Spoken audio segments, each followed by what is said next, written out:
goes like this, the false fifth, the minor fall and the major lift, the baffled king composes hallelujah, hallelujah, hallelujah, hallelujah, hallelujah.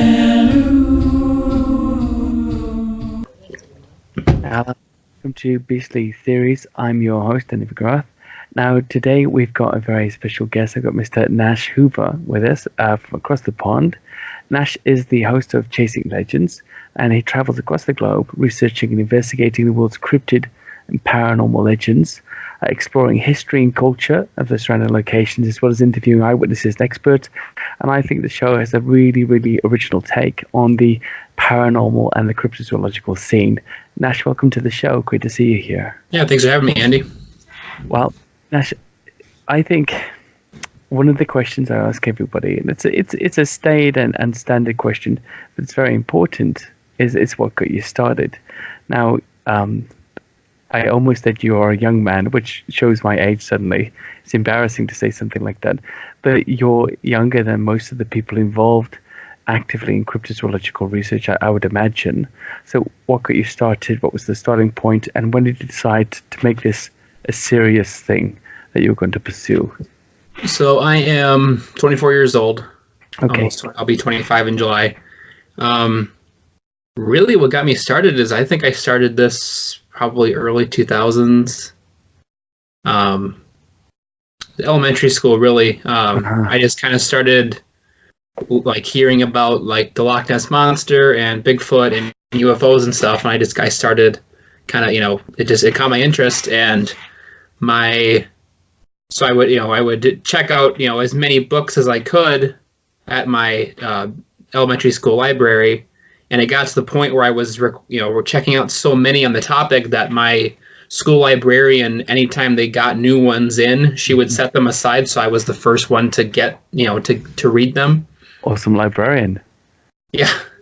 And then from there, it's just kind of like little things over the years. I started learning about Bermuda Triangle, and just kind of more in depth with other cryptids. More of just learning more about the different Bigfoot legends around the world, and then more about like Loch Ness and stuff. And then with shows like Monster Quest and Destination Truth, I really was able to get more of a broader outlook on what else is out there.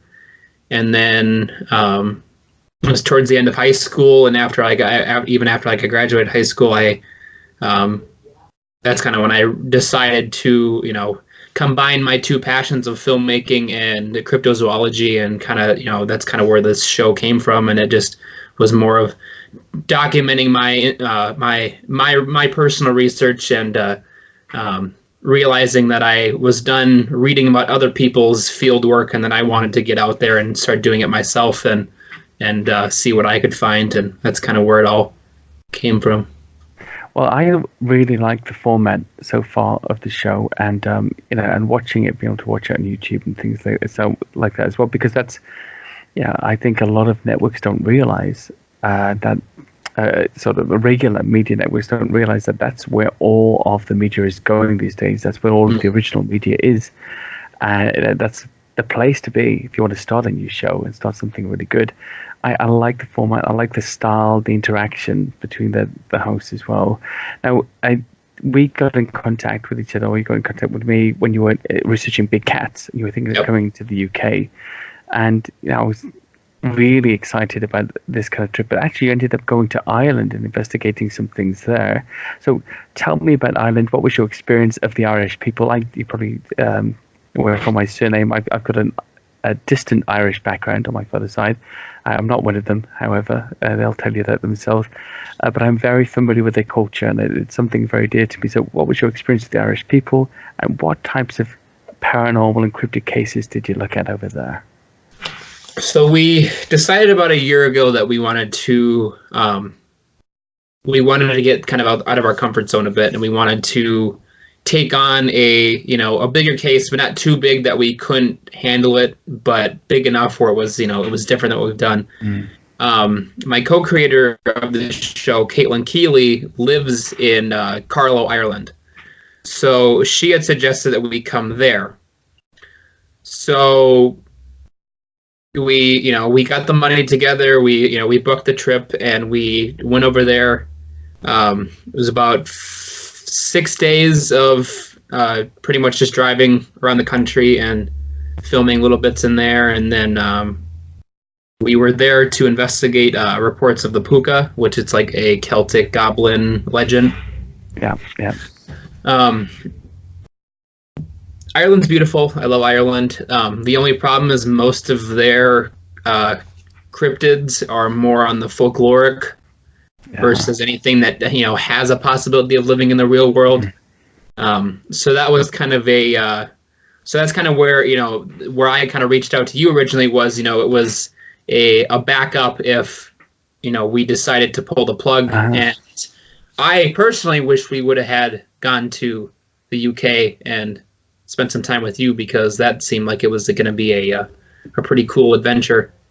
Oh no! I mean, we surely will at some point in the future as well. Oh, for sure, yeah. That's still happening sometime. Oh, we have to. I mean, this big cat thing is going a bit crazy here at the moment. Actually, there's been so many sightings in the last. Some of them more realistic or more bona fide than others. There is some sort of selling to the media aspect to it, or some misinterpretation of larger domestic cats. And of course we have some of the savannah cats here that are kept as pets as well, so that can be mistaken from time to time too. But I think the big cat thing, at least I'd call that an out of place animal. It's the most likely to be found, because we know it's an animal that exists to begin with. It just shouldn't be here. From the Irish perspective, though, what I was interested in over there, and I know that you mentioned the folkloric aspect, and that's a big difference, I think, between Irish and British culture, is they've maintained this, same as you might experience in First Nations peoples in America. They've maintained this balance between what is real and what is mythical, and they seem to hold it in check in some sort of mid-reality all at once. And I think things can be interpreted that way. In Wales, where I grew up, we also have the puka, but it's P-W-C-A, puka. But it's the same kind of thing as Puck. Puck in Shakespeare is the same kind of creature. Or Will-o'-the-Wisp, it's one of those types of things. It's amazing. It must have been based on something in the past. And now, what parts of the country did you drive into? How you've obviously got a colleague already living in Ireland. How did you cope with the accent? And what do you think of the food? And I mean, I'm very big on Irish culture and their cuisine. I think it's quite nice. Well, obviously, with knowing her for as long as I have, and just talking with her, I was already pretty familiar with the accent. But yeah, it was. It took some getting used to, especially the driving, because obviously here, the imperial system and other side, we got used to it. The food was great. The food was excellent. Everything was it almost seemed like the air was cleaner and everything it could just be me coming from dirty America, but it just seemed like everything was it was just so green and exactly. It was so like it was just. I mean, it obviously it's just it's a new place none of us had been to, so it was a little bit of culture shock at first, but it was we really enjoyed it. Everything about it we loved, and we actually had beautiful weather. I think it rained maybe once the whole time we were there. It's a miracle. Yeah, we had a few sunny days, and it was. It's a funny place, and it being from a distantly related to that, but also growing up in another Celtic place in Wales, there is a line of sight which I really relate to them over there, and it always surprised me when I first went there. It was actually end of the summer, but being in the places growing up in a place as rainy as Wales, it was a real surprise to me to get somewhere that had more rain than the place I'd come from. When I got off at Dublin Airport, it was like sideways rain, howling gales hitting us, and I was like, I've never seen rain like this, which, coming from a Welsh perspective, is quite a compliment. Now, obviously, you've travelled around, you've looked at different things. I was very interested in the Lake Pepin monster expedition that you did recently, or the little visit there. So I don't really know anything about the Lake Pepin monster. I know that America actually has quite a few, lesser known lake monsters within the entirety of the country. So tell us a little bit about Lake Pepin. Yeah, I actually, I had no idea about it either until probably 6 months before we actually went out and filmed out there. I was just kind of doing some online research on lake creatures in the U.S., and I had seen that, and I was kind of surprised by it. And I looked into it a little bit more, and the sightings go back to the 1800s, even before. And Lake Pepin, it's almost identical in size to Loch Ness. It's 23 miles long and a little over a mile wide.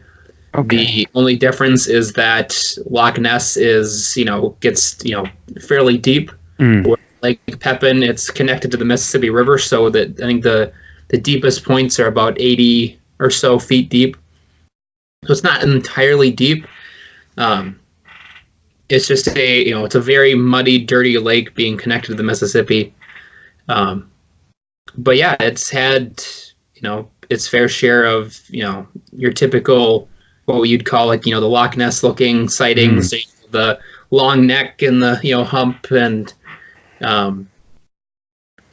back in when the Native Americans in the area, when, they would refuse to go out in their birch bark canoes. They would only go out in their more sturdy, hollowed log canoes, because they were in fear that, this thing would attack them and, knock over their boats. And so there, it's one of those things where it's obviously there was something that they were, seeing that, they were afraid of, but, was it, what is being reported? Who knows? That's kind of like that.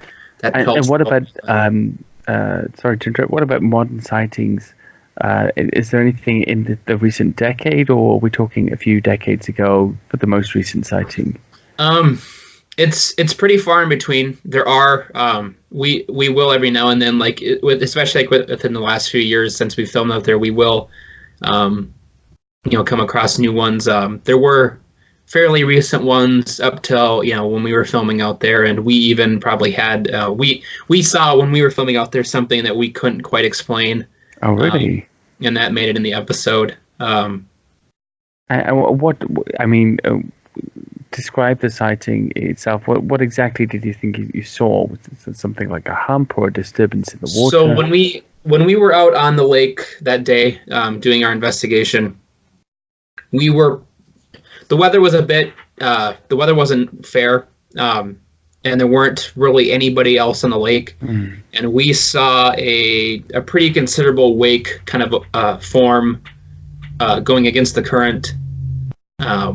And we observed it for a little bit, and it disappeared. Wow. So that was kind of the weirdest thing that, who knows what it could have been. It could have just been, a shallower area. It could have been, who knows, but it coincided with eyewitness sightings. So that was kind of, we had to kind of take it as, what it was.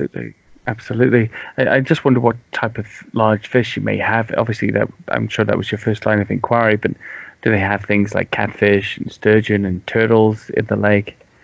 Yeah, we asked the guy, the boat captain that took us out, and he said that there are fairly large sturgeon in the lake. It's the Mississippi, so there are considerable sized catfish.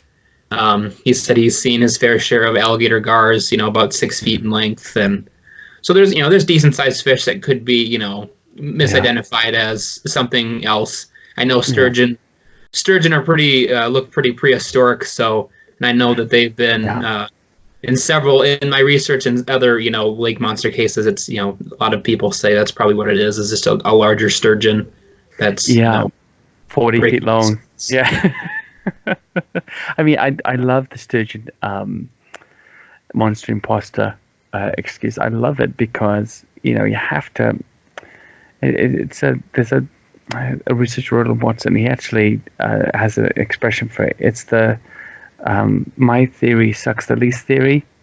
So basically, it says, sure, thinking there could be a 40-foot or 20 to 40-foot long sturgeon in a lake in Scotland isn't very likely, but it beats the theory that there's a aquatic lizard from the Mesozoic period living on to modern day, but it doesn't really, because it's just as much of a stretch. It's an easy theory, but it's not. It doesn't pan out. Add any merit.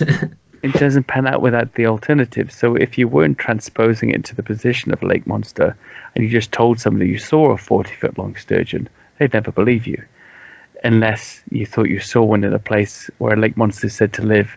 Then it becomes plausible. Yeah, right. It always amuses me how that sort of pans out when the alternative is unthinkable. So it's an interesting thing. That whole thing about the Mississippi too. I'm wondering, and I don't know the geography of American rivers very well, but does the Mississippi have an outlet to the sea? Yep. The Mississippi River starts here in Minnesota and it flows all the way down to the Gulf of Mexico. Okay, so I mean, essentially they could be looking at an occasional, yeah. There are a lot of lock and dams, on the way down, so it would have had to have swam up before those were put in. But if it was amphibious, could it possibly take to shore at those points? Yeah, it could have. Okay, I mean that's one of the Loch Ness monster theories. In one case, anyways, at some point it has to get out, and if it's rural enough and it's dark enough. I've read some stories of people claiming to see it on land, and oh wow, okay, and that's a Lake Pepin monster. No, it was Loch Ness. Oh yes, no, there's actually a great book by the same author I was just talking about, Roland Watson, called "When Monsters Come Ashore," which literally just deals with the land sightings of the Loch Ness monster throughout history, which is I think only 6% of all sightings are land sightings, so it's quite rare. Yeah. Now, moving on from Lake Pepin, and talking again about the style that you guys have, do you think in media at the moment, with cryptozoology, with paranormal investigations, do you think that there's a real need to change the narrative and presentation from this documentary reality type style to something a bit more film-like, a bit more theatrical perhaps, or a bit how can I put it, a bit more like a movie, like a story, and it gives some people something a little more in-depth to watch that involves other forms of multimedia? Or do you think it's just a case we just need to reimagine this reality TV style of paranormal documentary filmmaking? See, I think in the past when people have tried to make like narrative versions of cryptid stories, it never works. It's always so cheesy, overdone. It's not well produced. They try to take something that was scary to one person 60 years ago and make it scary to everybody watching. Me personally, I enjoy the fast-paced documentary style, where we just film and we document everything we're doing, and we document all of our research, all the high points, all the low points. We just shoot it all together, and that's how we put it together. I personally enjoy the more kind of the rough documentary style of things. I think it's just more interesting. I think it puts things into a more perspective of what it's really like to go out and look for these things. Sure. It's not. I get it's not. that. It's not clean. Everything doesn't go perfect. You are in some pretty dirty situations, and you're tromping through the woods or the jungles, wherever, and you're getting bit by stuff, and it's not an enjoyable experience. No. I think it's good to show that, so that way you don't get those people that think it is an enjoyable experience. I mean, it's fun. I enjoy it. I love doing Sure. it. It's just, it's pretty hellish. I think that's a good point you're making there. Actually, is in that firstly in the reality documentary style, I suppose it's it's just like music.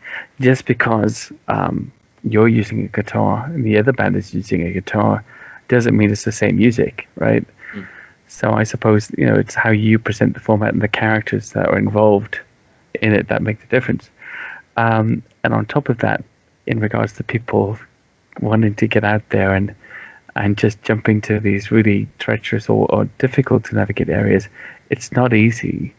And for most of the time, especially with things like lake monster searching, I think in opposition to squatching or whatever people like to call it, it's kind of boring a lot of the time. You're going around, if you're collecting data, slowly working your way through, and when you have to put that in a television format, that's quite difficult, because I suppose essentially you need hours upon hours of footage to get your 20 minutes, to get your 30 minutes, and it's always appealed to me as a format, but I see the struggle. Commercial cryptozoology, cryptozoology in the media, it has to be watchable, has to be presentable, but then also you want to be genuine and honest about what you're investigating. So how do you present how do you make what you're presenting interesting without over sensationalizing what you're doing with the cameras? Is it with a choice of soundtrack, or do you just try to get those earnest shots and pick the best of the bunch? It's mostly just we just make sure that we get the proper shots. I don't like to put music in our stuff where it doesn't belong. That's like one of my pet peeves of like watching other like paranormal series, is they have to have that underscore while they're investigating, and it's like, did you hear, they'll be on the episode talking, did you hear that, and they've got this really kind of scary music where you can't hear what's going on. So I hate that. We put music in where we feel it needs to go, but we don't put music in to create a sensation. Because if we have things happening and we want you to hear it, we want to make sure you can hear it. So it's for us, it's really just myself and my director of photography, Sammy Verdit. We just make sure that we get everything looking good and how we want it to look. And I have full faith in him. He knows now that with he's done 4 or 5 episodes with us so far, and by now he knows how I want it to look, and he knows how to shoot it to make it look like that. And we just make sure that we get everything that we need and a little extra. I always tell everybody, I says, I'd rather have too much footage than not enough. So just shoot. And that's a good. That's a good philosophy. Also, with your and I was laughing when you mentioned the sound effects that always come into these documentaries, exactly on the did you hear that point, and it is so frustrating, because essentially I always want to say, it kind of sounds a bit like creepy keyboard music. Yeah, I heard that. Who the hell is that you hear playing a creepy keyboard? It's it is frustrating, but essentially what they're telling the audience is there was nothing there to hear. And that's a bit disappointing. I know in some of the earlier formats, they used to do that in the Finding Bigfoot program a lot, and I really love those guys, and I like the program, and I always felt that the guys themselves were quite unhappy with the way that the producers would do that, in certain sections of the program. But it became such a feature that as soon as Matt or one of the other guys would say creepy music to sort of come in, or to cut the break with the Bigfoot howl and all that kind of stuff. And that was a bit disappointing. Personally, for me, with the Beast of Britain thing, if we ever manage to sell this, it's going okay, but if we do manage to sell it, I would really like the soundtrack essentially to be bands, to be music, not not not feeling theme tunes, not emotional stuff, just cool tunes, to document the journey. And as a semi form, that's something I think is missing from it. Some kind of stylized journey. Just as if you got in your car and when you guys are going to the gig to do your filming, you put some tunes on. Okay, so Nash, just to finish up, really, I've just got one question for you, and coming from your perspective as a new filmmaker, and again, without bringing up the subject of your age, which is perfectly adult, but you have a few more years ahead of you than some of the rest of us. I'm kind of in the middle. I'm 43, so a lot of the guys, I felt like the young guy in this genre when I got into it for quite a while, and I'm in my 40s, and it's like right now people like Alexander Pedikov, who's like 25, 26, making Lions of the East and On the Trail of Champ, and yourselves, and quite a few other people coming up with this now. It makes me feel that there is a future for cryptozoology in media, and this side will keep being presented. There's more to bring forward. So what do you think the future of cryptozoology in the media is? Is it with independent filmmakers, or is it with people like you, making a great product and then selling it on to the bigger networks and them taking note of what's happening on YouTube and other social media platforms and running with it? Well, for us, when we started this, the goal was always to get it on network. And then we actually, attempted it and nobody wanted it because, and this is literally quoted from everyone that I pitched it to, networks aren't looking for cryptid shows. Mm-hmm. And my response would be, well, I don't understand why they're not, because there's a desire and a demand for it. Mm-hmm. And the usual response was that networks base what they seek based off of what they know is profitable, not what people actually want. That's right. So what's profitable right now is the ghost shows. So had I pitched a ghost show, we may have gone somewhere. But since it's something that's like this, that's a very not necessarily a more of a niche audience, but it's it's a little more specific than like the ghost stuff. I think that was kind of our problem. So after that, we pretty much just decided that we're just going to keep doing everything independent, and it's going to be it's the harder way, but at least this way we still we're retaining that creative control. We we get to put out what we want to put out, and we get to we always try to I always try to interact with the our Facebook fans and and make stuff that they want. We're making this show because we want to make it, but I want to make sure that we're putting stuff out that people want to see. Mm-hmm. So that's what I always try to do, and so I think from an independent standpoint, it's going to be the way to go, because with streaming services on the rise and YouTube still being a valid platform, everybody has at least one streaming service subscription. Everybody has access to YouTube. And with Amazon Prime, you able to upload your own content as easy as to YouTube, and it's on a wider audience. So I think we're just gonna, I think the future of crypto, unless a major network realizes, oh, this is a profitable market, I think the future of crypto is going to continue to be independent, and you're going to see a lot more of these, a lot of people like us that just kind of come up and make it themselves, and just kind of suck until they get really good stuff and build a good audience. Well, yeah, definitely. And look at Small Town Monsters. They're still trending, top 20 for the On the Trail of Bigfoot. Yeah. And that's just hard work. That's groundwork. Nobody's given that to them. I got to give it to people like Seth and the others, and the people like yourselves. You're doing it, and because small filmmakers who already have the skills to make their own productions, it's already there. As you say, the social media platforms are there. Amazon Prime is there. And it's just a case of making a good product and getting the audience interested in it, which is perhaps the bigger challenge, without advertising budgets and things like that. Because then that's a lot of groundwork. And I know that from the Beast of Britain side with my book and what I've tried to do there, even for the 2,000 followers I've got, that's been actually a lot of groundwork, talking to every single person that comments on the pages, and which is nice, but it's like a lot of time. Yeah.